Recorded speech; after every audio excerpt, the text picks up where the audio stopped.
Hello everybody, and thank you for sharing your time with me.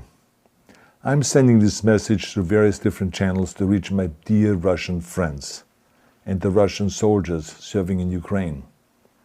I'm speaking to you today because there are things that are going on in the world that are being kept from you, terrible things that you should know about. But before I talk about the harsh realities, let me just tell you about the Russian who became my hero. In 1961, when I was 14 years old, a very good friend of mine invited me to come to Vienna and to watch the World Weightlifting Championships. I was in the audience when Yuri Petrovich Vlasov won the World Championship title, becoming the first human being to lift 200 kilograms over his head. And somehow a friend of mine got me backstage. All of a sudden there I was, a 14-year-old boy, standing in front of the strongest man in the world. I couldn't believe it. He reached out to shake my hand. I still had a boy's hand. He had this powerful man's hand that swallowed mine. But he was kind, and he smiled at me. I will never forget that day. Never. I went home and I put his photo above my bed to inspire me when I started lifting weights. My father told me to take down that picture and to find a German or an Austrian hero. He got really angry, and we argued back and forth. He didn't like Russians because of his experience in the Second World War. You see, he was injured at Leningrad, where the Nazi army that he was part of did vicious harm to the great city and to its brave people. But I did not take the photograph down, no, because it didn't matter to me what flag Yuri Vlasov carried. My connections to Russia didn't stop there, by the way. Oh, it actually deepened when I traveled there with bodybuilding and for my movies and met all my Russian fans. And on one of those trips, I remember, I met Yuri Vlasov once again. It was in Moscow during the filming of Red Heat, which was the first American movie allowed to film in Red Square. Now, he and I spent the whole day together. He was so thoughtful, so kind, and so smart, and, of course, very giving. He gave me this beautiful blue coffee cup. And ever since then, I've been drinking my coffee out of every morning.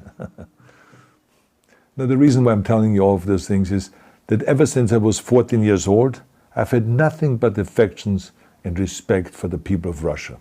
The strength and the heart of the Russian people have always inspired me. And that is why I hope that you will let me tell you the truth about the war in Ukraine and what is happening there. No one likes to hear something critical of the government, I understand that. But as a longtime friend of the Russian people, I hope that you will hear what I have to say. And may I remind you that I speak with the same heartfelt concern as I spoke to the American people when there was an attempted insurrection on January 6th last year, when a wild crowd was storming the US Capitol, trying to overthrow our government. You see, there are moments like this that are so wrong, and then we have to speak up. And it's exactly the same with your government. I know that your government has told you that this is a war to denazify Ukraine. Denazify Ukraine? This is not true. Ukraine is a country with a Jewish president, I might add, whose father's 3 brothers were all murdered by the Nazis. You see, Ukraine did not start this war. Neither did nationalists or Nazis. Those in power in the Kremlin started this war. This is not the Russian people's war. No. As a matter of fact, let me tell you, what you should know is that 141 nations at the UN voted that Russia was the aggressor and called for it to remove its troops immediately. Only 4 countries in the entire world voted with Russia. That is a fact. See, the world has turned against Russia because of its actions in Ukraine. Whole city blocks have been flattened by Russian artillery and bombs, including a children's hospital and a maternity hospital. 3 million Ukrainian refugees, mainly women, children, and elderly, fled their country, and many more are trying to seek to get out. It is a humanitarian crisis. Because of its brutality, Russia is now isolated from the society of nations. You're also not being told the truth about the consequences of this war on Russia itself. I regret to tell you that thousands of Russian soldiers that have been killed.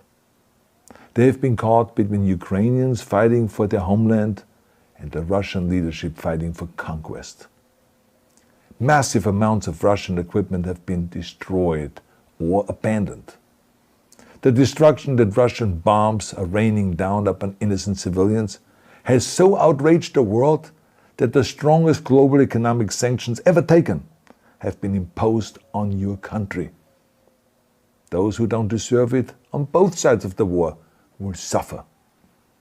The Russian government has lied not only to the citizens, but to its soldiers. Some of the soldiers were told they were going to fight Nazis. Some were told that the Ukrainian people would greet them like heroes, and some were told that they were simply going on exercise. They didn't even know that they were going into war. And some were told that they were there to protect ethnic Russians in Ukraine. None of this is true. The fact is that Russian soldiers have faced fierce resistance from the Ukrainians who want to protect their families and their country. When I see babies being pulled out of ruins, I think that I'm watching a documentary about the horrors of the Second World War, not the news of the day. Now let me tell you, when my father arrived in Leningrad, he was all pumped up on the lies of his government. And when he left Leningrad, he was broken, physically and mentally. He lived the rest of his life in pain. Pain from a broken back, pain from the shrapnel that always reminded him of these terrible years, and pain from the guilt that he felt. To the Russian soldiers listening to this broadcast, you already know much of the truth that I've been speaking. You have seen it with your own eyes. I don't want you to be broken like my father. This is not the war to defend Russia that your grandfathers or your great-grandfathers fought. This is an illegal war. Your lives, your limbs, your futures are being sacrificed for a senseless war condemned by the entire world.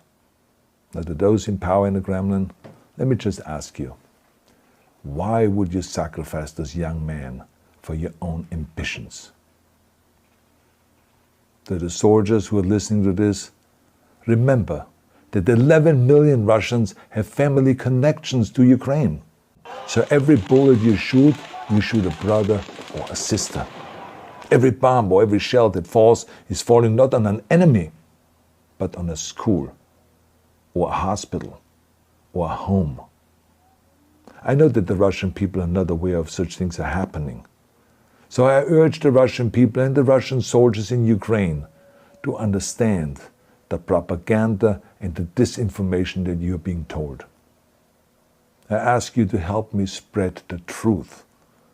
Let your fellow Russians know the human catastrophe that is happening in Ukraine. And to President Putin I say, you started this war. You are leading this war. You can stop this war. Now, let me close with a message to all of the Russians who have been protesting on the streets against the invasion of Ukraine. The world has seen your bravery. We know that you have suffered the consequences of your courage. You have been arrested, you have been jailed, and you have been beaten. You are my new heroes. You have the strength of Yuri Petrovich Vlasov. You have the true heart of Russia. My dear Russian friends, may God bless you all.